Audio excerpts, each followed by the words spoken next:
Coming up on Arirang News, President Yoon is holding a summit with Czech Prime Minister Petr Fiala before holding a joint press conference. We bring you details from Prague. Washington imposed new sanctions on a network of 5 groups and 1 person for enabling illicit payment mechanisms between Russia and North Korea to support Russia's war in Ukraine and Pyongyang's missile programs. Tensions in the Middle East are heightening more than ever as Israel carried out its most intense strikes on southern Lebanon on Thursday, with its warplanes having hit more than 100 Hezbollah rocket launchers.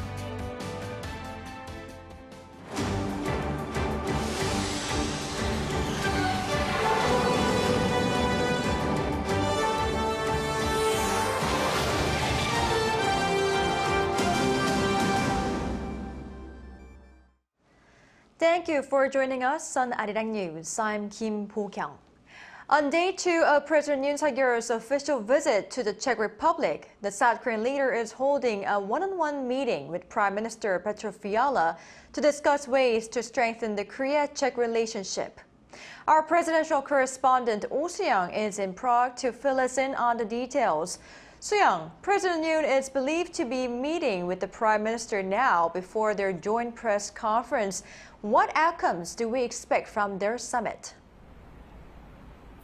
Well, good evening to you, Bo-kyung. And yes, indeed, President Yoon Suk-yeol will hold a joint press conference with Czech Prime Minister Petr Fiala following their talks on Friday, focusing on economic and business relations. Now, their talks are likely to be followed by a signing of various memorandums of understanding and a trade and investment promotion framework between the two sides. Now, this would set the institutional foundation to promote more economic exchanges between the two sides, most notably, of course, in the nuclear energy sector. Now, that's following the Czech government's selection of a South Korean consortium as the preferred partner to build nuclear reactors at its Dukovany nuclear power plant. The Czech Republic is keen on having local businesses involved, so President Yoon is likely to set out some ways to collaborate across all sectors of the nuclear power ecosystem. In fact, President Yoon and Prime Minister Fiala already paid a visit to the Tusan Skoda nuclear power equipment manufacturer located in the city about an hour away from the capital of Prague. Joined by business executives, 13 MOUs were signed to bolster collaborations across the entire operation, nuclear fuel and waste management system of the nuclear power industry. The two governments formalised this nuclear cooperation with 3 key agreements on localising the projects, joint research and workforce training, as well as providing turbines for the Dukovany nuclear power plant project if South Korea procures the final contract. All right, so this all shows how the two countries are broadening and deepening their relations in strategic sectors. Now, as far as I know, the president earlier today attended a business summit. Is that right? Yes, you're exactly right, Bo-kyung. President Yoon, speaking at a business summit on Friday morning, emphasised 5 areas, including aerospace, energy, advanced chemicals and materials, and the bio and digital sectors as key areas for cooperation between the two countries. Now, during this forum, which was attended by over 470 business leaders and government officials, a total of 14 MOUs were signed between the two countries. In attendance were Samsung Chairman Lee Jae-myung, Hyundai Motor Group Chairman Chung Hee-sung and Zdeněk Zajíček, Chairman of the Czech Chamber of Commerce. Now, President Yoon also highlighted the importance of infrastructure cooperation as the Czech Republic looks to build a high-speed railway system. As the two countries agreed to ramp up their strategic partnership during a summit on Thursday, they're increasing political exchanges too. Later on Friday, President Yoon will hold separate meetings with key members of the lower and upper houses of the Czech Parliament to request their interest and cooperation in deepening bilateral relations. President Yoon and First Lady Kim Gon-hee will then wrap up the second day of their official visit by attending a dinner and meeting with Korean nationals living in the Czech Republic. And that's, of course, before they return to Seoul on Saturday. All right. We will, of course, bring our viewers live coverage of the joint press conference between President Yoon and Prime Minister Fiala later tonight. Thanks, Soo-young, for keeping us updated. No problem. Have a great Friday evening, Bo-kyung. Also in the Czech Republic, President Petr Pavel took the time to speak exclusively with Arirang TV to share his prospects for greater partnership with South Korea to promote bilateral prosperity and broader security. Once again, here is our correspondent Oh Soo-young to cover his remarks. South Korea and the Czech Republic have a very promising future ahead in nuclear energy, security and high-tech cooperation based on their shared values as liberal democracies. That's according to Czech President Petr Pavel in an exclusive interview with Arirang TV. Having agreed with President Yoon to enhance their strategic partnership in their summit on Thursday, the Czech leader highlighted the two countries' budding bilateral ties, particularly after Prague selected a South Korean consortium as the preferred bidder for its Dukovany nuclear power plant project.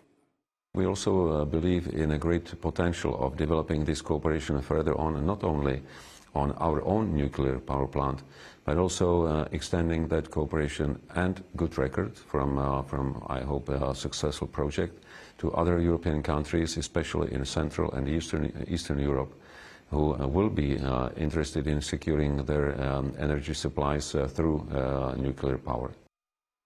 In the face of objections by US firm Westinghouse, which claims intellectual property rights over Korea's source technology for the reactors, the Czech leader said it would also benefit the American company if the dispute is settled soon.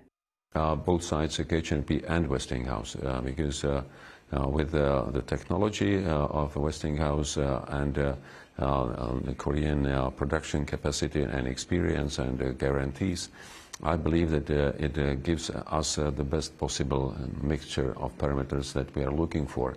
And of course, for both companies, it will be better to close these disputes by settlement rather than ongoing legal disputes.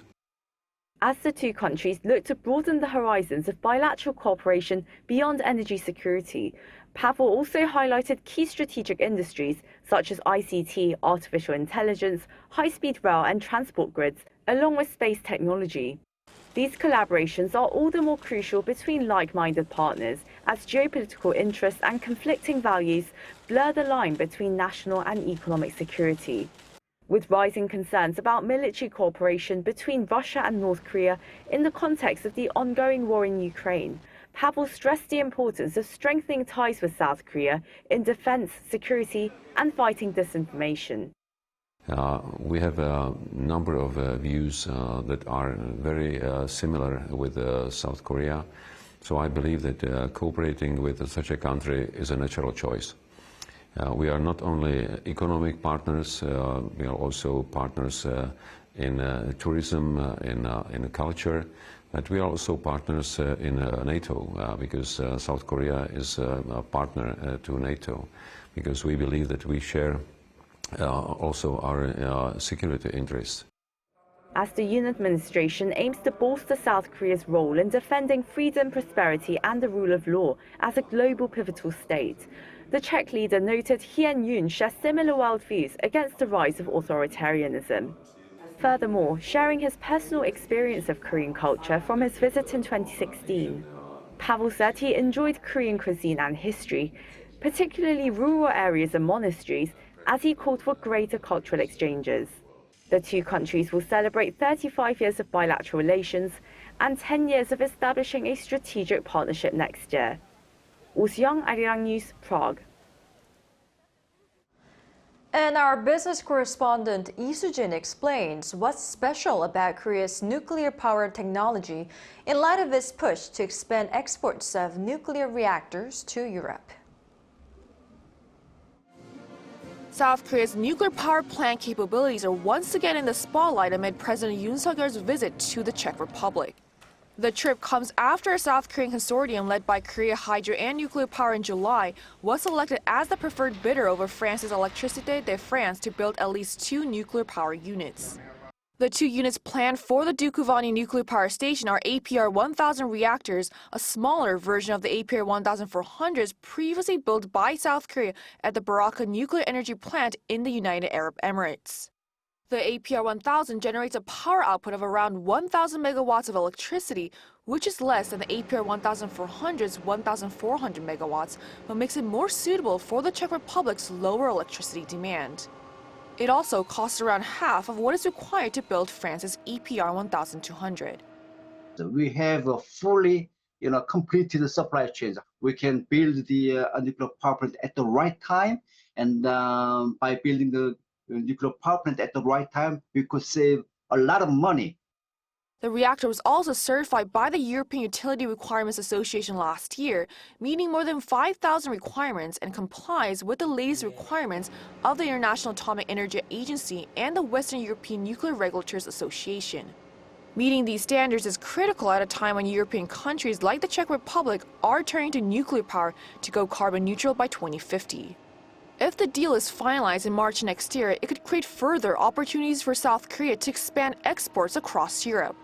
But challenges remain, namely U.S. firm Westinghouse's claims of intellectual property rights over Korea's source technology for the reactors. The basis of their protest is it's related with the nuclear export control. It's a kind of international agreement to not to export their technology to the some rogue countries which might misuse the nuclear technology. But Korea and the U.S. government, we have a kind of alliance for nuclear power. This alliance, he says, makes it likely that an agreement will eventually be reached, especially as a U.S. firm also has a long history of cooperation with South Korea. With Yoon's trip to the Czech Republic further ensuring success in securing the deal, South Korea is expected to soon cement its position as a key nuclear technology exporter to Europe. 이수진, Arirang News.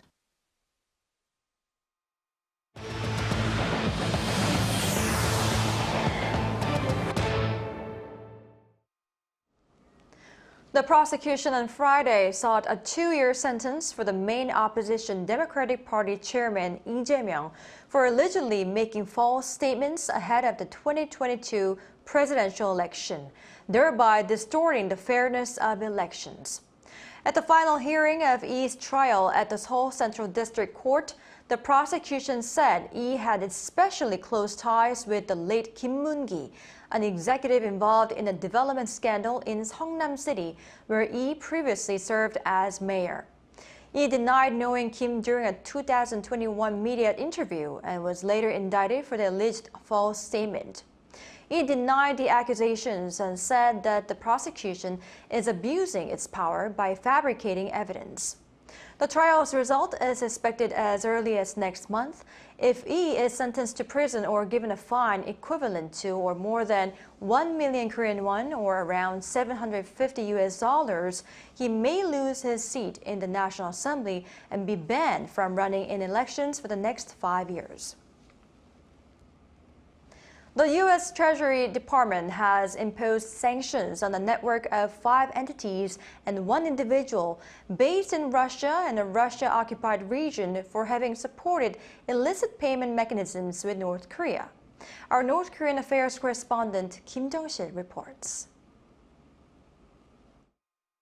The U.S. Department of the Treasury's Office of Foreign Assets Control released a statement on Thursday local time that it had designated a network of 5 entities and 1 individual for assisting North Korea and Russia to establish illicit payment mechanisms. The parties held accountable are based in Russia and the Russian-occupied Georgian region of South Ossetia, said the statement. In particular, MRB Bank, based in Georgia's South Ossetia region, acted as a cutout for a designated Russian bank to establish a secret banking relationship with North Korea's foreign trade bank. The Russian bank facilitated cash deposits from the North Korean bank through Russian entities to ensure the delivery of millions of dollars and rubles to the North's bank accounts at MRB Bank. The statement said at least some of the North Korean accounts at MRB were used to pay for fuel exports from Russia to North Korea. It noted that Russia has become increasingly dependent on North Korea for weapons procurement and economic cooperation, adding that Thursday's sanctions demonstrate the Putin regime's use of illicit financial schemes to enable North Korea to access the international banking systems which violate multiple United Nations Security Council resolutions. The U.S. government added that the sanctions demonstrate its commitment to exposing and disrupting networks that facilitate the funding of the DPRK's unlawful weapons of mass destruction and ballistic missile programs and support Russia's illegal war against Ukraine. Kim Jong-sil, Arirang News. Meanwhile, the U.S. state of Delaware will host the leaders of the U.S., India, Japan, and Australia for this year's Quad Summit this coming Saturday. In remarks to reporters on Thursday, Senior Director at the U.S. National Security Council, Mira Hooper, said on the agenda are security threats posed by North Korea. The planned summit follows North Korea's recent disclosure of images of its uranium enrichment facility and its latest test launches of ballistic and cruise missiles. Rep. Hooper also noted that Pyongyang's expanding cooperation with Moscow may be addressed given its broader security implications. Here in South Korea, another North Korean balloon has been found on the premises of the Seoul Gov't Complex. Earlier on this Friday morning, authorities discovered related debris at the edge of the parking lot near the complex's main entrance. The balloon consisted primarily of household trash. North Korean balloons also previously landed on the roof of the government complex in May. In other news, China's foreign ministry said on Friday that it has reached an agreement with Japan to gradually resume importing Japanese seafood. This comes after China suspended such imports last August over concerns about wastewater being released into the ocean from the Fukushima nuclear plant. But China said additional monitoring of the wastewater will take place first. Marine products that meet Chinese safety standards will be imported accordingly. This was agreed after the two nations recently had multiple rounds of consultations related to the release of wastewater. In the Middle East, Israel has carried out intense airstrikes on southern Lebanon, targeting key Hezbollah sites. This further raises tensions in the region following the fatal explosions of communication gadgets in Lebanon in recent days. Park Won-woo has more. Tensions are escalating in the Middle East. The Israeli military carried out large-scale airstrikes on southern Lebanon on Thursday local time, targeting around 100 rocket launchers and terrorist infrastructure sites. Its aircraft also produced a wave of sonic booms for about 20 minutes, which was reportedly a separate show of strength. On the same day, Hezbollah struck northern Israel 17 times, reportedly killing 2 Israeli soldiers. This comes after the Lebanon-based leader of Hezbollah gave his first broadcast speech after the explosions of pagers and walkie-talkie radios in the past few days, which killed at least 37 and injured 3,000 more in both Lebanon and Syria. The Hezbollah chief said the recent detonation of the devices crossed red lines and accused Israel of what he said represented a declaration of war. The enemy violated, through this attack, all the regulations, laws, and red lines. Israel hasn't made an official statement regarding the explosions, but has tacitly acknowledged its role by declaring it'll continue military attacks on Hezbollah. Over the past several days, we have held a series of important discussions. This is a new phase of the war. It includes opportunities, but also significant risks. Hezbollah feels that it is being persecuted, and the sequence of military and defense actions will continue. The U.S. meanwhile emphasized the need for diplomatic solutions, while reaffirming that there will be no change to its military posture in the Middle East. We are committed to the defense of Israel against terrorist organizations. That includes Hamas, it includes Hezbollah, includes other Iranian proxies. We will continue to stand by Israel's right to defend itself. But we don't want to see any party escalate this conflict, period. Along with the fears of war getting wider, the UN Security Council is scheduled to meet on Friday to discuss the recent mass explosions. Park Won-woo, Arirang News. On the cultural front, streaming platform Netflix dropped a new teaser trailer and poster for Season 2 of its original series Squid Game. The teaser, first revealed on Friday during Netflix's Geek Week, hinted at contestants playing new children's games involving the winner in Season 1, Ki-hoon. Squid Game, released in 2021, is a Korean drama directed by Hwang Dong-hyuk. It featured hundreds of people competing in deadly survival games based on children's games for a prize. Season 2 will premiere on December 26th, featuring Lee Jae-myung and Lee Byung-hun, among various other Korean actors. This year, we've seen several Korean musicals take the stage internationally, even in places considered the home of musicals. What's behind the rise in popularity of Korean musicals? Our culture correspondent Song Yujin reports.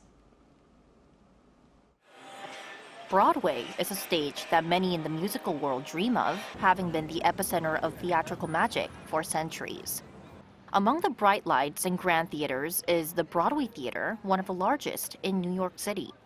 Since April, it's been home to the musical The Great Gatsby. The mastermind behind this show is Korean musical producer Shin Chun-soo, the first Asian to solely lead produce a Broadway musical. Producing one of America's most beloved stories was a challenging task.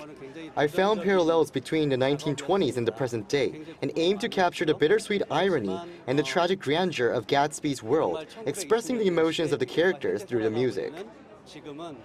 With no set closing date, the production is on an open run, aiming for 5 years. This means the show will keep running as long as there is an audience wanting to see it. But The Great Gatsby is just one part of a larger story. Earlier this year, Marie Curie made a successful West End debut in London at the Charing Cross Theatre.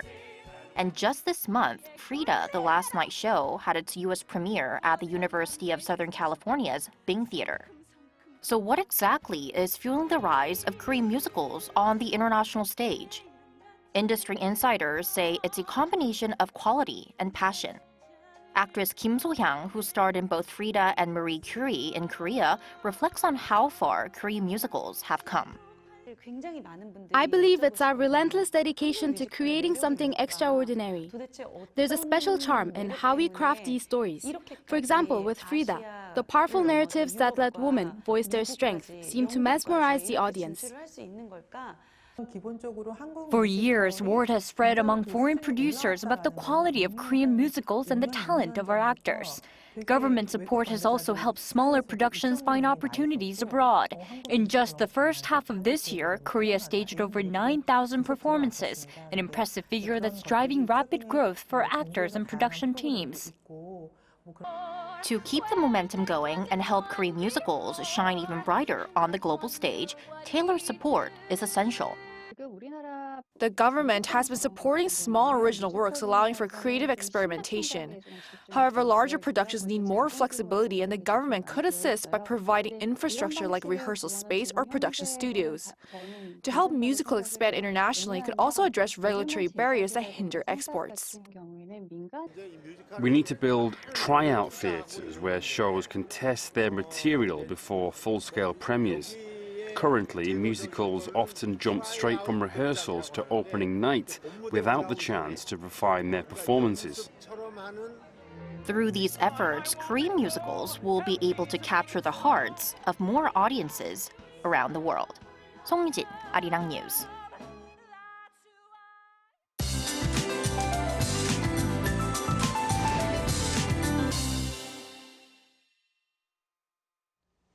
With a lot of rain expected across the country, heavy rain of up to 120 millimeters is also predicted in Seoul.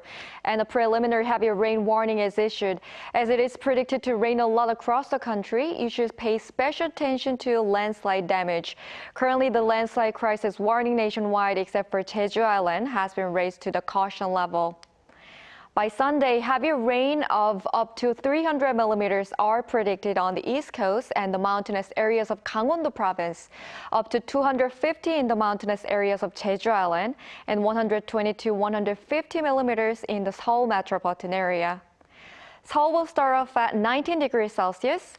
Highs will move up to 23 in Daejeon, Daegu, and Gyeongju.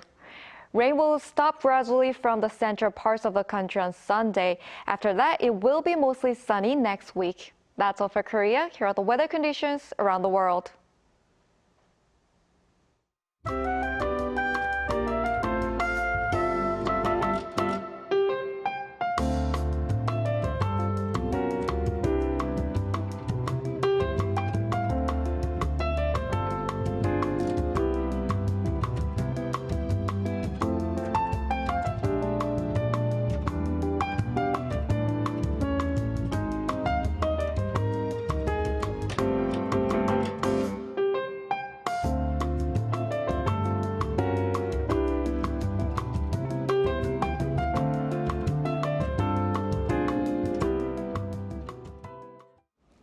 That's all we have for today. Thank you for watching. Soon we'll bring you the live coverage of joint press conference between President Yoon and Czech Prime Minister Petr Fiala. Until then, goodbye.